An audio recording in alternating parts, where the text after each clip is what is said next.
Baliqchilik bilan shug'ullanadigan aka-opalarimizga yangilikni zo'r do'stlar, ularga hamda boshqa baliqchilik sohasiga qiziqadigan tanish-bilishlaringizga ushbu xabarimni maksimum darajada yuborib qo'yasiz, albatta foydali bo'ladi. 2026-yildan boshlab mamlakatimizda baliqchilik sohasini rivojlantirish maqsadida quyidagi yangi 3 ta imkoniyat taqdim etiladi. Birinchisi, intensiv baliqchilik xo'jaliklariga yer solig'i hamda daromad solig'i 2 karra kamaytirilgan holda hisoblanadi. Bu juda katta imkoniyat degani bilgan biladi. Ikkinchisi esa xorijdan naslli ona baliqni olib kelish xarajatlarining 50% qismi, ya'ni teng yarmi davlat tomonidan qoplab beriladi. Bunaqasi oldin bo'lmagan.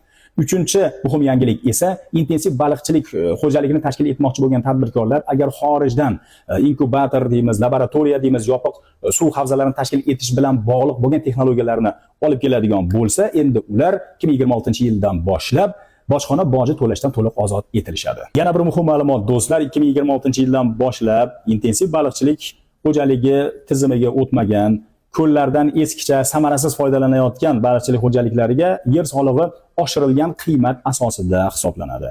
Shuning uchun faoliyatni rivojlantirish kerak, an'anaviy tarzdan intensiv usulga o'tishning vaqti keldi.